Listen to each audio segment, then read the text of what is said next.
eles estão ativos, prestando atenção e aprendendo. Não é bom que as nossas crianças permaneçam pelo menos um culto inteiro conosco. Eles ficam às vezes escrevendo algo, desenhando ou fazendo alguma coisa, mas não quer dizer que eles estão desapercebidos do enredo ao redor, daquilo que está acontecendo ao nosso redor, ao redor deles. E eles param às vezes e perguntam, e fazem perguntas que às vezes nós precisamos parar e respondê-lo consistentemente. Acho que está desligando, né?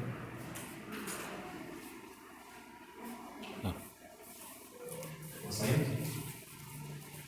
Irmãos, nós temos aqui a primeira carta de Paulo aos Coríntios, capítulo 11, verso 30, e esse texto ele nos ensina, e ele é pertinente, ele é apropriado para este momento, para este culto. Nós estamos em Santa Ceia, e todos os versículos, desde o 23 em diante,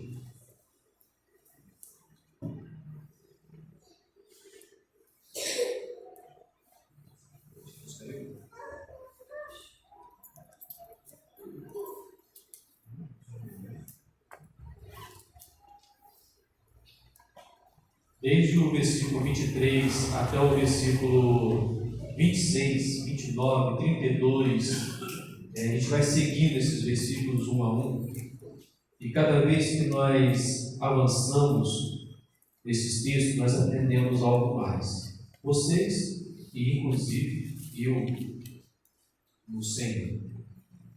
Quando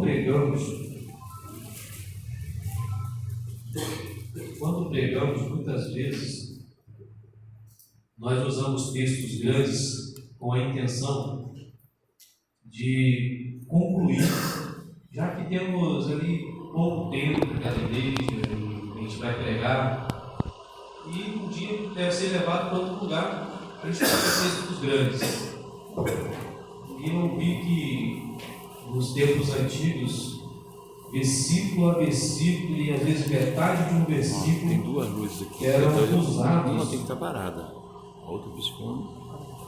Eram usados para a pregação diária, e virou livros muito profundos para o dia de hoje. Mas porque aquelas pessoas, eles entendiam que iam viver a sua vida naquela igreja até morrer. E aí eles entenderam que era necessário entrar com profundidade na pregação do Evangelho, para que o Evangelho fosse compreendido. E quando nós passamos esse texto que eu preguei algumas vezes, do 23 ao 29, quantos ensinamentos nós deixamos de lado? Quantos ensinamentos nós deixamos passar quando nós não paramos dentro de um texto específico onde tem ensinamentos profundos aos nossos corações?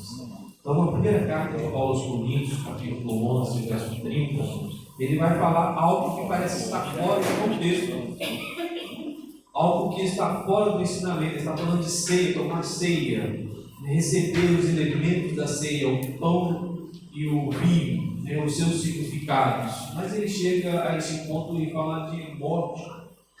Eis a razão porque há entre vós muitos fracos, muitos que estão doentes, e não poucos, não poucos, está falando de uma quantidade razoável de pessoas que morreram. E aí olhamos para essa igreja, esse contexto que nós estamos analisando já há um tempo, a igreja de Corinto, os seus problemas, seus dilemas.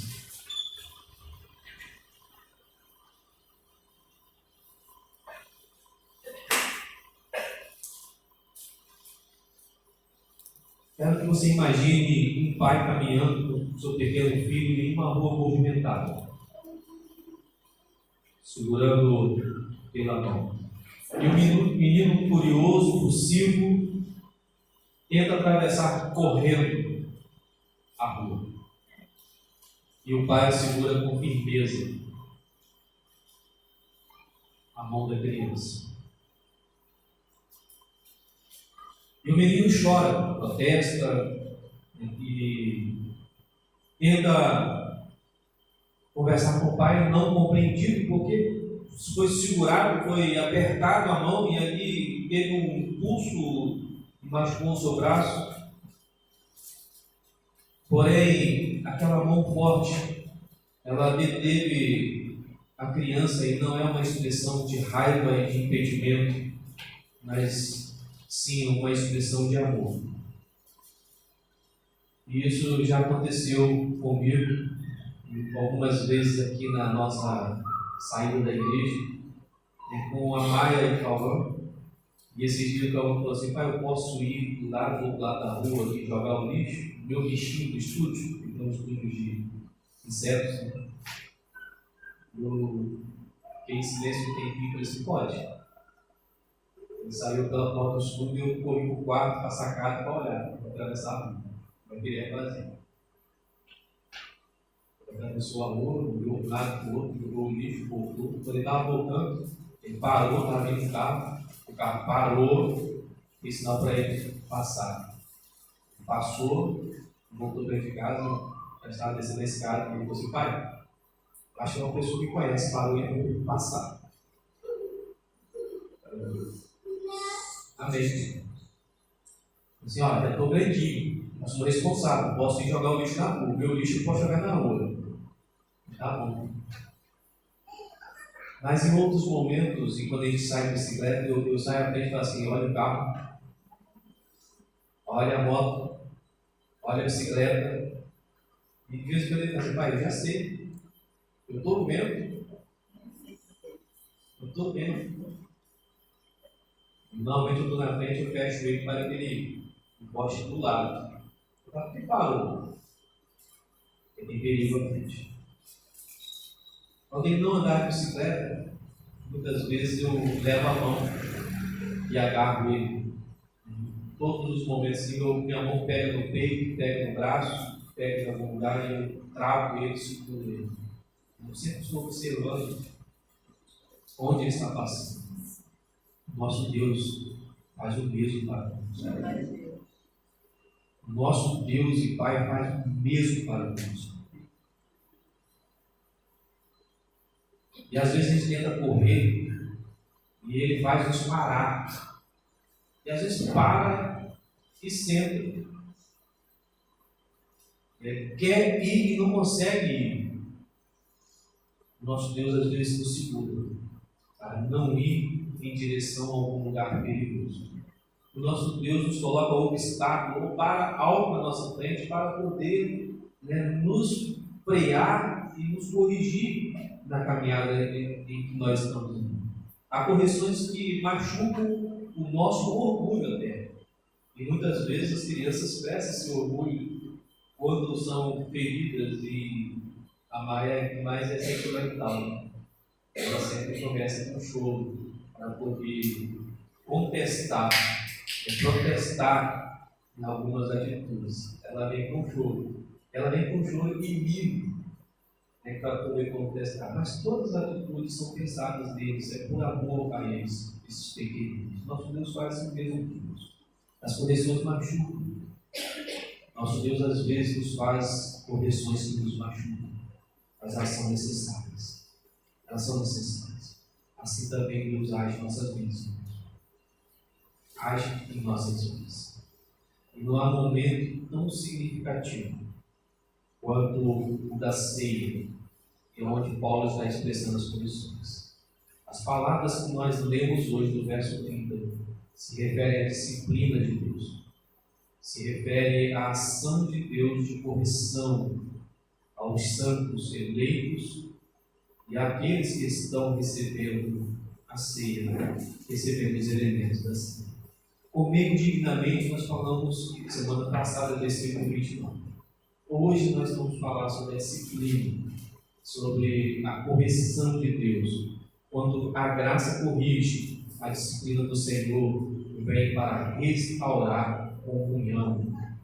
E esse texto mostra uma realidade dentro de doenças, de fraquezas e de morte, que são a ação de Deus. São a mão de Deus na vida do seu povo, que se entra e assenta para fazer parte da ceia do Senhor. A Bíblia apresenta essa ação de Deus, e é porque Deus ama. Deus ama, Ele disciplina. Deus salva, Ele corrige. Deus preserva, Ele vai intervir na vida dos santos. Foi exatamente o que aconteceu na igreja de Corinto. Essa igreja aí, sempre falo do histórico dela. Essa igreja que estava em um porto, tinha um porto e era muito rica, era um centro comercial, mas moralmente era decadente. Era conhecida por sua idolatria, prostituição cultural, por sua busca desenfreada por status, também uma enorme desigualdade social. Quem era rico, muito rico, pobre, muito pobre. Uma desigualdade social. E desprotegidos, pobres sofriam na mão dos ricos daquela cidade. Infelizmente, muitos desses valores da igreja de Corinto, ou da cidade de Corinto, entrou na igreja de Corinto. E como no nosso tempo também entra em nossas igrejas alguns valores errados. Ao longo da carta, Paulo vai combater. Capítulo 1 ao capítulo 4, ele fala de divisões. Capítulo 5, ele vai falar da imoralidade. No capítulo 6, ele fala de processos judiciais entre os irmãos que estavam sendo tratados fora da igreja. No capítulo 7, ele fala de problemas familiares. No capítulo 8, 9 e 10, ele vai falar da idolatria. No capítulo 11, ele fala dos abusos do culto. No capítulo 12 e 14, da desordem dos dons espirituais. No capítulo 15, ele vai falar dos erros sobre a ressurreição, porque estavam errando a doutrina da ressurreição. E no capítulo 11, onde nós estamos lendo, concentra-se o problema relacionado à Santa Ceia. Os ricos chegavam primeiro e não é que eles comiam e deixavam os pobres sem comer. Os pobres, os mais simples, os que precisavam trabalhar, os escravos, que chegavam mais tarde, não tinha nada na mesa. Os ricos, eles comiam a refeição que tinha antes da ceia. E comiam de modo a se embriagar com a bebida. A mesa que falava de unidade era a mesa de divisões. A mesa, a Santa Ceia, que era para unir, para a unidade do corpo, ali havia preconceito e intolerância, soberba, orgulho. Os ricos chegaram primeiro e comiam com abundância. E quando bebiam com abundância. Alguns se embriagavam na casa do Senhor, na adoração ao Senhor. Os pobres chegavam sempre depois e não encontravam nada. Vivia ali humilhado. Aquilo deixava a igreja dividida, aquilo deixava a mesa do Senhor como um banquete de egoísmo.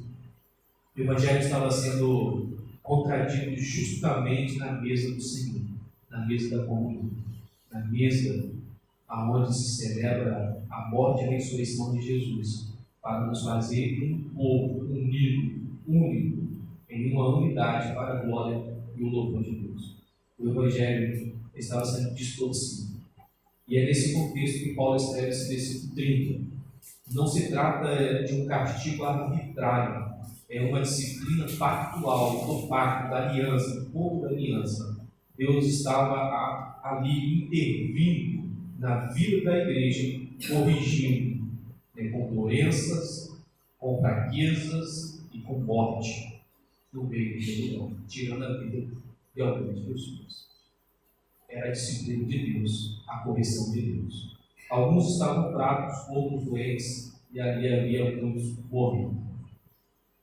Tudo isso porque o Senhor ele estava preservando a Santa Ceia, a mesa, onde servia o pão e o vinho, simbolizando o corpo e o sangue do Senhor Jesus Cristo. A mensagem aqui ela é extremamente importante para aquela igreja e também para nós que assentamos ao redor desta mesa para celebrarmos a Santa Ceia. Vivemos dias que muitos desejam Cristo como Salvador, mas rejeitam o Senhor Jesus Cristo como o nosso Senhor, proprietário, dono, rei que governa. Nós queremos ser salvos, mas não queremos obedecer a sua vontade, seus preceitos, seus princípios, é aquilo que nós fomos criados para viver, negligenciamos nos dias de hoje. Queremos a salvação, mas não o Senhor, o Senhor Jesus Cristo. Nós vivemos dias em que muitos querem a graça, mas querem a graça sem arrependimento, sem mudança, sem uma vida de conversão. Nós vivemos um período em que muitos querem a comunhão, mas sem santidade. Nós vivemos dias em que nós queremos a ceia sem discernimento. Sem discernimento. Mas o mesmo Cristo que recebe pecadores é o mesmo Cristo que corrige os seus filhos.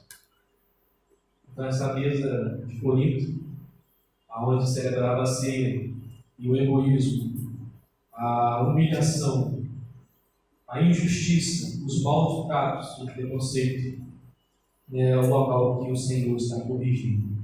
A sua disciplina não destrói, na verdade a sua disciplina restaura vidas. E quando se perde um ente querido tão importante, a vida pode mudar o mundo, se o Senhor quiser mudar. Quando se adoece, e por doenças aqui não eram só gripes, não eram resfriados, doenças sérias, doenças que duravam muito tempo, doenças que machucavam bastante. Talvez, no tempo rápido, o Senhor ali corrigir a vida de algumas pessoas. Não estou dizendo que todas as doenças são castigo do pecado. Jesus repudia isso, é um tópico muito falso. Mas aqui nesse texto, em específico, Paulo fala que essas doenças, e estas mortes, que esses pontos de fraquezas dentro da igreja eram disciplinas ou castigo de Deus para a correção daqueles que amam a Deus e são chamados como seu propósito. Bem? Nós estamos falando sobre a graça que corrige. A disciplina do Senhor, ela restaura a comunhão do seu povo. Em primeiro lugar, a graça disciplina aqueles que pertencem ao Senhor. Olha a primeira parte. Eis a razão porque há entre vós muitos fracos e doentes. Eis a razão porque há entre vós muitos fracos e doentes. Paulo aqui estabelece uma relação bem direta entre o pecado da igreja e a disciplina divina. Essa expressão fracos que ele usa aqui indica pessoas debilitadas.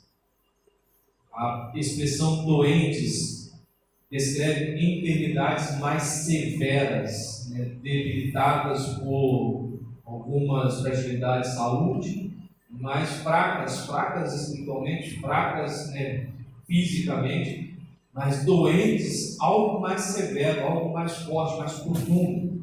Não eram simples coincidências. Paulo ele está sendo direto aqui. Era uma intervenção soberana de Deus naquela igreja. Ele está falando de um problema relacionado à Santa Ceia, onde a igreja precisava de mudar seu comportamento, sua postura, a sua vida no altar do Senhor, diante da mesa da celebração, aonde celebramos a Santa Ceia. A Escritura rejeita, o Senhor Jesus Cristo rejeitou falar que toda a enfermidade ela tem ali uma disciplina, uma correção, uma punição.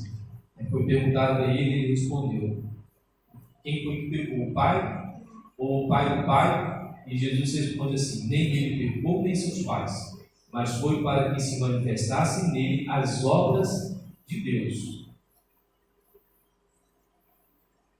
Então Jesus Cristo redige. Neste caso específico, nós lemos o versículo 30, capítulo 11.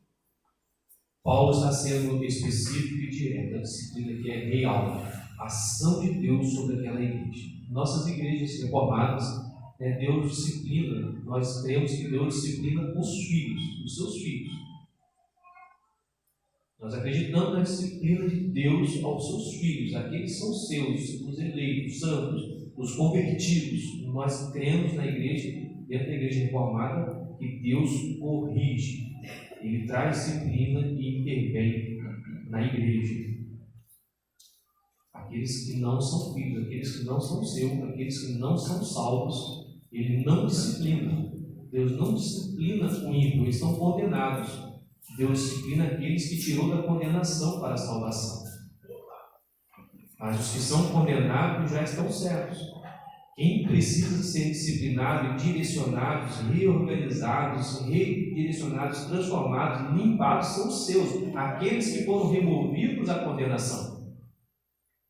Na nossa igreja nós acreditamos que a disciplina vem do Senhor nas nossas vidas. Tem a disciplina eclesiástica, não é essa que nós estamos tratando. Não é aquela que nós vamos até a pessoa que está faltando e falamos com ela que ela está errada, que precisa corrigir, e ela não muda, levamos mais uma pessoa e ela persiste ainda na falta, e aí nós levamos ao fato ao conselho da igreja. O conselho vai até a pessoa e conversa com a pessoa, não tendo correção, leva a uma disciplina. Não é essa disciplina eclesiástica, nós estamos falando das doenças, das enfermidades, daquilo que mexe no corpo, daquilo que mexe na nossa vida e que vai mudar o pensamento, que vai mudar a memória, vai mudar as atitudes, que vai mudar o comportamento, que vai levar para perto de Deus. É isso que aconteceu na igreja de Corinto. Deus tirou filhos, Deus tirou maridos, Deus tirou esposa, Deus tirou amigos, Deus fez morrer. Deus fez adoecer, talvez com câncer. Diz que Herodes morreu de câncer. Com câncer. São disciplinas do Senhor. Na igreja, nos membros que estão faltosos. Na nossa teologia nós cremos nisso. Jamais Deus aplica a disciplina ao ímpio, porque já está condenado, pois a disciplina pertence à aliança e ela tem propósito redentor. Toda disciplina é para poder restaurar, toda disciplina para poder renovar as forças. Então o Senhor fez desta igreja, não é condenação. A disciplina aqui não é condenar a pessoa, não é dizer que ela não pertence mais a Deus e que ela estará sendo retirada do rol, do livro da vida, que ela não pertence mais ao Senhor. Na verdade, não é condenação, é disciplina. É disciplina. E a disciplina é santificação. A disciplina é mudança espiritual dentro das nossas vidas. Na carta aos Hebreus, capítulo 12, verso 6, está escrito assim: porque o Senhor corrige a quem ama e açoita a todo filho a quem recebe. Senhor, claro, legível. Hebreus capítulo 12, verso 10 e 11, ele diz assim: eles nos corrigiam por pouco tempo, segundo melhor lhes parecia. Deus, porém, para aproveitamento, a fim de sermos participantes da sua santidade. Toda disciplina, com efeito, no momento não parece ser motivo de alegria, mas de tristeza. Ao depois, entretanto, produz fruto pacífico aos que têm sido por ela exercidos, fruto de justiça. Encontramos claramente essa doutrina de purificação e santificação nas Sagradas Escrituras. A graça não apenas perdoa, ela transforma, ela corrige, ela molda a nossa vida, o nosso pensamento, as nossas palavras, a pessoa por completo. Uma família sem correção, ela produz filhos inseguros, filhos que não conseguem ter firmeza em suas ações. E logo numa faculdade, logo numa sociedade, acaba sendo abraçada por alguns preceitos, porque foi criado sem correções. Nós começamos em casa a corrigir nossos filhos muito cedo.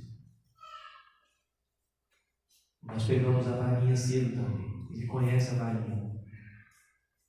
O Cauã mais ainda. Jamais por ser extrovertida e ainda não conseguiu assimilar a correção pela varinha. Ela só tem um medo. Mas o Cauã ele tem entendimento de que é da mudança. E eu gosto de vê-lo. Hoje ele chegou no banheiro, ele estava lá em cima, ele desceu, hoje tinha terminado de colocar o refeitório. Ele desceu, entrou. Aí ele falou assim: eu pedi para ficar aqui. Aí no Vitória, né? Aí eu falei assim: sim, meu filho. Ele entrou para o outro lado e falou assim: está criando forma. Como é que está ficando bom? Igual o nosso aqui, não, bonito. Apertou a escada, funciona. Está tudo funcionando, vai ficar bom. E fazendo a avaliação dele de como está ficando o banheiro. Mas não só isso, ele chega aqui na igreja e fala assim: eu estou sentindo falta da Rebeca, estou sentindo falta do Estevam, estou sentindo falta do Levi, estou sentindo falta. Cadê eles? Por que eles não estão vindo? Ele vai pontuando os detalhes. Quando ele sai de bicicleta, quando ele sai a pé, ele já sabe como é que deve andar, onde deve andar, frear e tal. Porque logo cedo nós começamos a conversar e ter correções de palavras, de pensamentos, de ações, da vida prática das suas vidas. O Senhor nosso Deus, quando nós entramos no reino, quando nós somos tragos para a aliança, quando Ele limpa o nosso coração, quando Ele prepara para uma nova vida, Ele faz as correções de nossas vidas. Ele vai mudando nossa forma de agir. E nós passamos a ser firmes na fé, pelo Senhor, pela obra do Senhor em nossas vidas. Ele vai moldar, vai corrigir, vai transformar. Ele não vai apenas perdoar, mas Ele vai mudar a nossa história, a nossa vida. Um casamento sem confrontação amorosa, ela produz distanciamento. Não é para poder fazer confrontações e falar assim: você está errado, e levanta o dedo, só deixa comigo. Eu vou tirar o seu travesseiro da cama, você vai dormir lá no chão. Não é para poder fazer isso. Mas amorosa, tem que ter confrontação. Mas com amor. Não é separando. Porque se não tiver correções, se não fizermos as correções, distanciam um do outro, se afastam um do outro. Não podemos deixar algumas coisas ficar passando de leve. Fazer vista grossa para algumas coisas. Precisamos sentar e conversar. Precisamos abrir o coração, às vezes falar dos nossos anseios, nossos medos, corrigir nossas vidas constantemente. Uma igreja sem disciplina de Deus, ela perde o Evangelho. É a disciplina de Deus, ela perde o Evangelho. Então Deus vai adoecer, vai enfraquecer, vai tirar a vida dos entes queridos, vai levando. Essa é a disciplina do Senhor. Não estou afirmando que vai ser aqui nessa igreja, nas nossas igrejas, assim, porque nem toda enfermidade ela é por causa do pecado. Nem toda doença, morte, nem toda fraqueza é por causa do pecado na mesa do Senhor, na Santa Ceia do Senhor. Mas também acontece a disciplina do Senhor quando nós assentamos na mesa sem discernimento, de maneira indigna, quando nós participamos da Santa Ceia. Deus continua disciplinando, porque Ele continua amando a sua igreja. E por isso que a disciplina continua em nossas igrejas.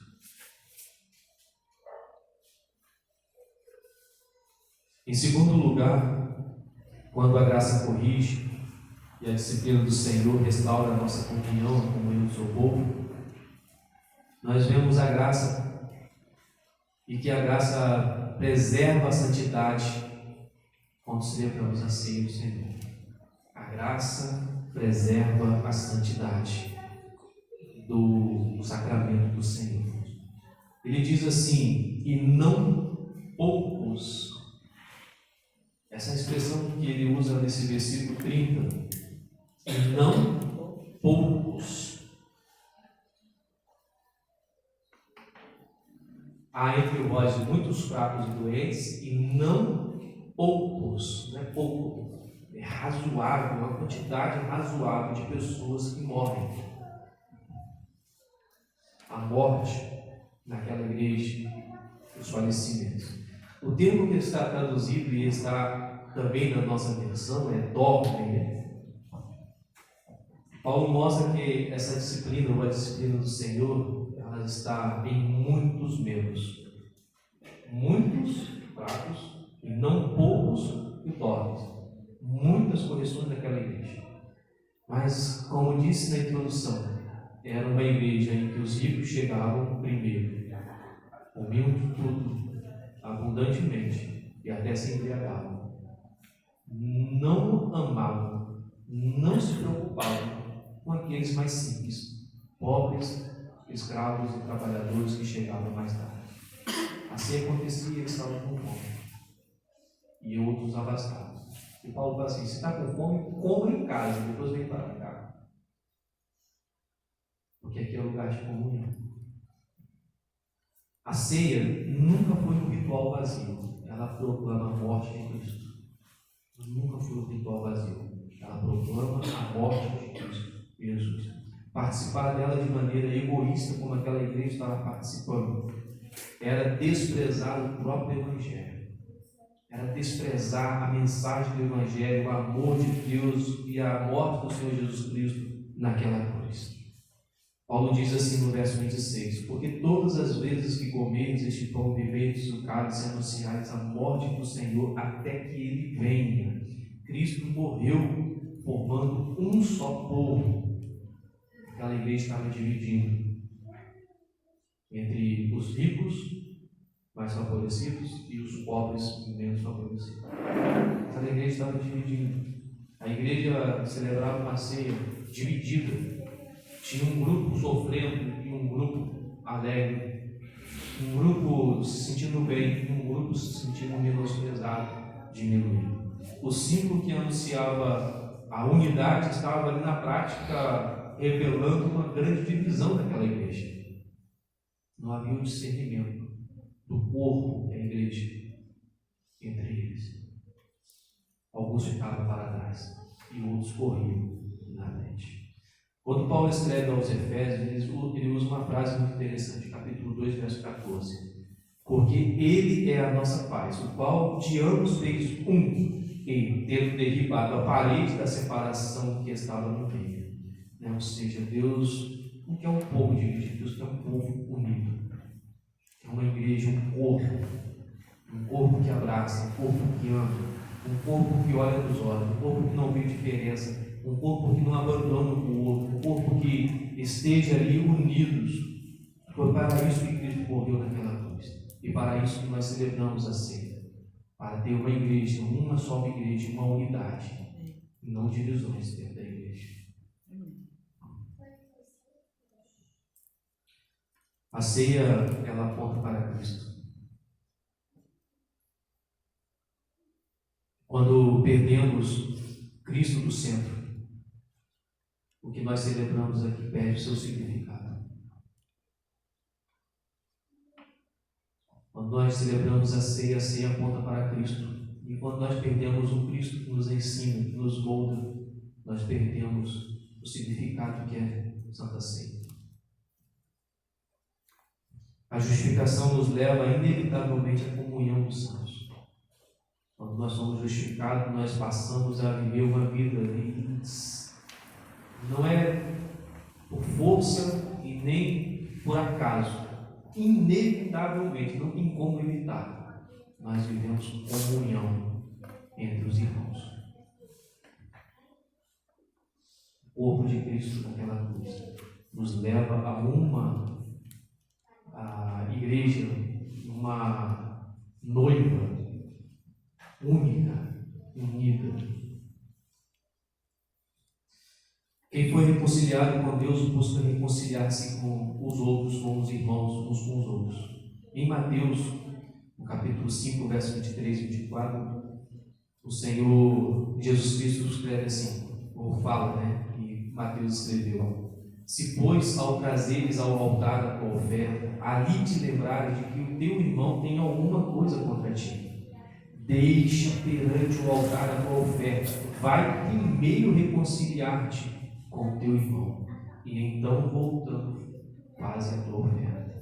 Gente, como é importante entendermos que nós somos um corpo e precisamos estar abraçados, unidos uns com os outros.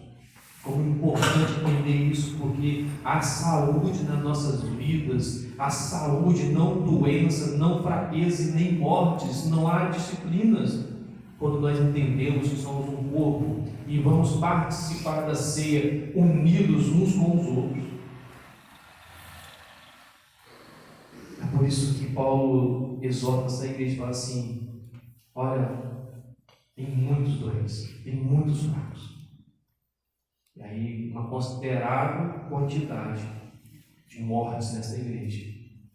Essa é a mão de Deus nessa igreja, disciplinando vocês, seus familiares.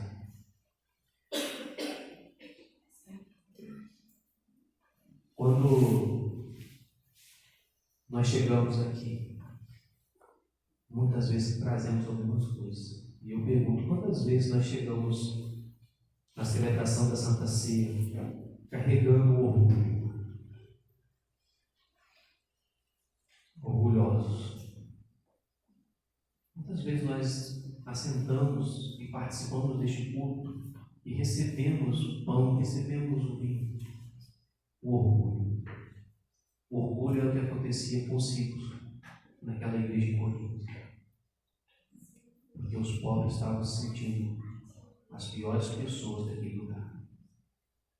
Quantas vezes nós chegamos a este momento e celebramos, sem servir o povo? Nós somos um povo, nós somos uma igreja, nós somos uma família, nós somos irmãos e assim nos chamamos irmãos uns aos outros. Quantas vezes os casais permanecem semanas sem conversar? Talvez uma noite, um dia, por causa de um desentendimento. Ainda pode falar assim, poxa, ficou pouco, né? Mas semanas ficou muito. Semanas dá metade de um mês, se for 2. Se for 3, é 3 quartos, né? de um mês. Quantos pais deixam seus filhos emocionalmente abandonados, ou diminuídos ou menosprezados? Quantos irmãos ainda cultivam ressentimentos uns dos outros, mágoas, senso de justiça que não foi colocado em prática, virou ressentimento, não quer mais conversar, sentar, olhar nos olhos mais. Aqui, quando nós sentamos para celebrar a Santa Ceia do Senhor, a mesa ainda continua, a Santa Ceia ainda continua, nos chamando para a reconciliação. Reconciliação, unidade, corpo, uma família, uma igreja. Ao assentarmos aqui e participarmos dos cultos em que celebramos a Santa Ceia, lembre-se sempre, nós somos uma só família. E não importa a diferença, não importa as dificuldades, não importa o que não tem ou o que tem. O que importa é que nós somos um povo lavado e remido no sangue de Jesus. E Ele nos olha de maneira igual, sem diferença, sem nada de impedimento, um maior ou outro menor. Inclusive, galardões no céu não vai mostrar que quem é maior ou menor. É apenas o desejo de Deus de notoriar, de fazer algumas pessoas que trabalharam e que Ele usou de maneira exponencial, como Paulo, pregando o Evangelho. Ele vai fazer isso porque Ele quer. Mas não seremos maior ou menores. Apenas teremos uma organização. E vai ser com a coroa da vida e o Em terceiro lugar, ele usa a expressão dormir, dorme. E é aqui que eu quero chegar a interpretação mais significativa para vocês. Porque dormir é deitar na cama, botar a cabeça para você, fechar os olhos, deixar aquele momento ali, vir, perder um pouco da consciência e estarmos dormindo. E muitas vezes, quando a criança passa por alguns momentos marcantes, ela fala à noite, e fala exatamente aquilo que aconteceu. O sono, ele nos faz guardar toda a experiência do dia, percebida ou não percebida na memória. Tudo. Até as pessoas que passou por você, você nem olhou no rosto, mas passou por ali, vai lá a imagem ser guardada lá na memória. Isso faz à noite, de trás para frente. Do horário que apaga, do horário que dorme, para até o início do dia. Ele vai gravando na memória. Aí vai enchendo a memória, vai ficando cansado. Né? Não adianta estudar inglês quando estiver velho. Não adianta assim, pode estudar aqui, dá certo. Mas tem mais dificuldade. Nós vamos guardando tudo. O sono é um refrigério, um descanso, um renovo para nossas vidas. Mas aqui, sono ou dormir não é esse sono nosso, de deitar e dormir. Ele está falando de morte mesmo. Aqui ele fala de morte. A palavra se tornou uma expressão cristã muito comum. Não significa aniquilar, não significa inconsciência, mas se refere ao descanso temporário do corpo até a ressurreição, quando o Senhor Jesus Cristo trazer de volta o corpo. No Evangelho de João, capítulo 11, verso 11, se você puder projetar, diz assim: Jesus, quando foi lá para visitar Lázaro, já morto, visitar não, trazer de volta a vida. Jesus fala assim: nosso amigo Lázaro adormeceu, mas vou para despertá-lo. Ele estava morto, tinha 3 dias, já estava bebendo. Mas o Senhor falou: ele está dormindo, eu vou despertá-lo. Esse dormir é um descanso temporário do corpo até o período da ressurreição. É o que nós também chamamos de morte. Lá em Tessalonicenses, Paulo vai dizer assim, capítulo 4, versículos 13 e 14. Não queremos, porém, irmãos, que sejais ignorantes com respeito aos que dormem, para não vos entristecerdes como os demais que não têm esperança. Pois se cremos que Jesus morreu e ressuscitou, assim também Deus, mediante Jesus, trará em sua companhia os que dormem. Então, dormir, está traduzido por dormir, é morrer. Morte, essa morte que vai aguardar até o período da ressurreição. Esse período em que o corpo, que é pó, volta para o pó, o espírito volta para Deus. Esse período chama-se dormir. Dorme. Paulo está explicando esse ensinamento no versículo 32, onde ele, capítulo 11, 1 Coríntios 11, 32.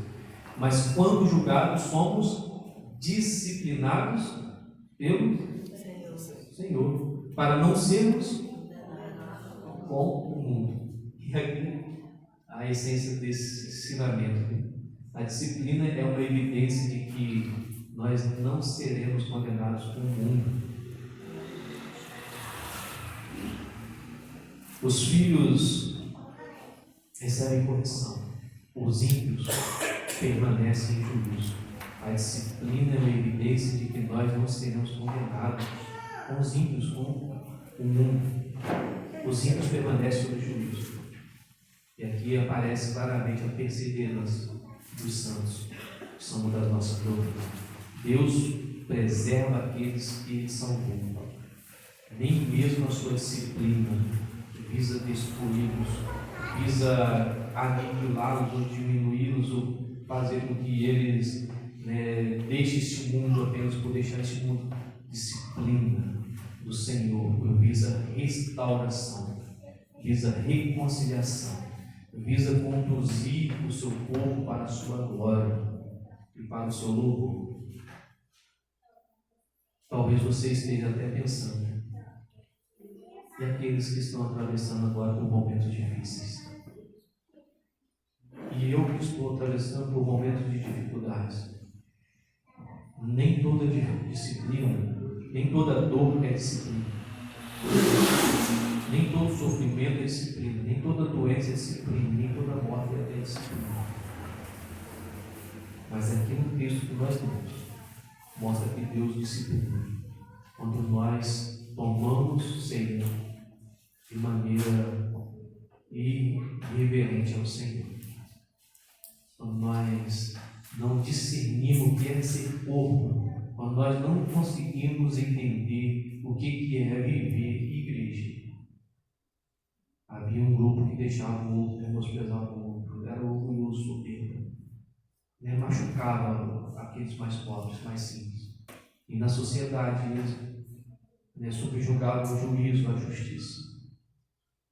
Eles tinham mais condições de pagar melhor, tiravam mais vantagem sobre os menores, os mais fracos, os mais simples. Na igreja, eles fizeram isso no momento da Santa Ceia, eles dividiram a igreja em dois grupos, um grupo machucado e um grupo soberbo, um grupo que embriagava, um grupo que não deixava para os outros, um grupo que ia na frente e deixava os outros para trás. Nem toda dor, nem todo sofrimento é disciplina, mas toda disciplina é graça.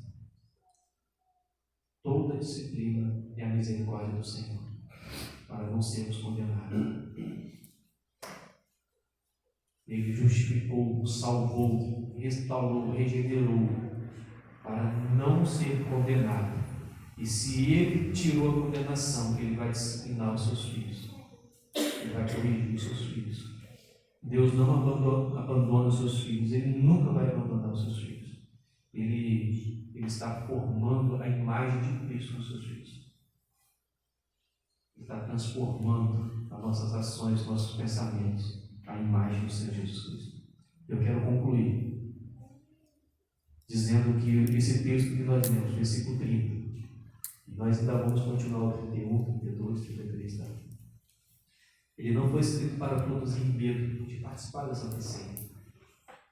O versículo 30 não é para amedrontar os irmãos a participar da Santa Ceia, a não participar da Santa Ceia. Ele foi escrito para produzir amor, o amor de Cristo e o amor por Cristo nas nossas vidas. Participar por Cristo, pelo amor que Ele nos provou na cruz. A graça nos convida à Santa Ceia para corrigirmos as nossas ações que estão em pecados, estão em erros, estão em faltas. A graça nos convida, irmão, a vir e corrigir as nossas ações e não cometer os mesmos erros. Hoje, Deus continua restaurando a sua igreja, o seu povo, os seus filhos. Continua reconciliando. Quando o marido reconhece e perdoa o seu cônjuge, quando uma esposa reconhece e perdoa o seu esposo, quando o irmão reconhece o seu erro e perdoa o seu irmão, quando o filho reconhece as suas falhas e perdoa os seus pais, até a Iaco também está contribuindo. Esqueci de desligar tudo aqui. Tudo que acontece na igreja, onde Cristo está no centro, é graça. Tudo é fruto da graça. Toda correção, toda disciplina, tudo que Deus faz em nossas vidas é graça e é para o louvor e é fruto da graça. Na vida profissional, na vida familiar, na caminhada espiritual, em todos os sentidos, quando há disciplina de Deus, é a graça de Deus em nossas vidas. Não somos preservados porque somos fortes. Deus não cuida de nós, nos sustenta e conduz pela mão, porque nós somos fortes, somos ricos, somos pobres, somos fracos, somos isso. Não. São preservados porque dele e por ele pela sua obra, porque Ele é fiel ao que faz. É Ele que quer fazer isso. Não há mérito nosso. É puramente por sua própria vontade. E que nós possamos viver as evidências dessa filiação, filho de Deus, povo de Deus. Nenhum povo unido, uma família, uma igreja unida em Cristo Jesus. A mesma graça que salva, a mesma graça que corrige, a mesma graça que justifica, a mesma graça que santifica, a mesma graça que nos chama para ceiar, é a mesma graça que nos conduz em santidade para o grande banquete do Cordeiro, quando Ele vier buscar a sua igreja. Nós começamos aqui. Quero falar sobre um pastor que uma vez ele relatou uma ocasião que teve que corrigir e disciplinar um jovem que estava tendo atitudes constantes de erro. Ele foi e chamou o jovem e falou com ele de maneira firme e dura.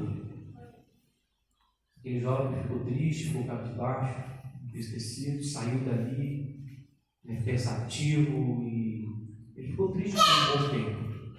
E com o pastor também. O pastor relatou que esse jovem voltou a falar com ele e falou assim: pastor, depois de muito tempo eu entendi que quando você me disciplinou, não é porque você deixou de me amar, mas foi porque você me amou e não queria que eu vivesse em pecado.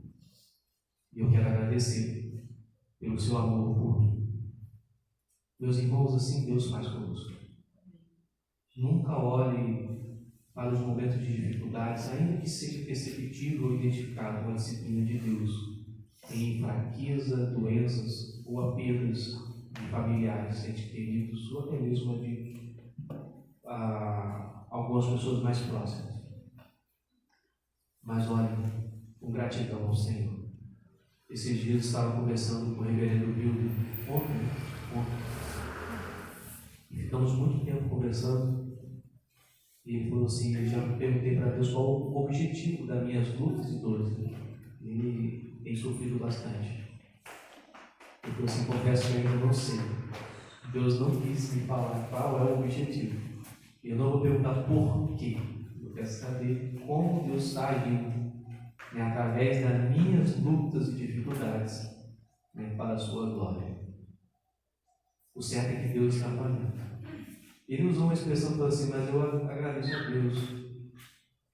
Eu ainda tenho forças para agradecer a Deus. Eu falei para ele assim: muito bem, muito bem. As lutas realmente são difíceis de lidar com elas. Elas são muito difíceis, às vezes, de conceber quem está passando por essas dificuldades tão grandes, saúde e outros problemas. Mas murmurar, questionar, falar de maneira deliberada sobre algumas coisas, de maneira incoerente, não nos cabe, Nos cabe agradecer a Deus, ainda que a dor seja real, intensa, e que muitas vezes só sabe aquele que passa por ela. Somente aquele que está vivendo sabe a dor que está sentindo, a ferida que está se abrindo. Mas nos cabe, como filhos de Deus, reconhecer que Deus tem autoridade para fazer o que quer, como quer. E podemos só ser gratos a Ele. Somente ser gratos a Ele. E não importa a doença, não importa as perdas, não importa a fraqueza. O que importa é que a glória dele sempre será, para sempre, nas nossas vidas e na eternidade. Que Ele, quando faz para o bem daqueles que amam a Ele e são chamados segundo o seu propósito. Ele sempre faz para a sua glória e sempre para o bem. Sempre para o bem. Não vamos entender a dor, mas um dia entenderemos seu propósito. E eu sei que é para chegar nas bodas do Cordeiro. Amém? Amém. Vamos orar. Eu estarei fazendo a oração neste momento, encerrando essa mensagem. Quero convidar já para vir à frente os nossos presbíteros, nossos oficiais, e o presbítero Elcio para orar pela consagração dos elementos da ceia. Nós estaremos orando, pedir que vocês se coloquem em pé neste momento.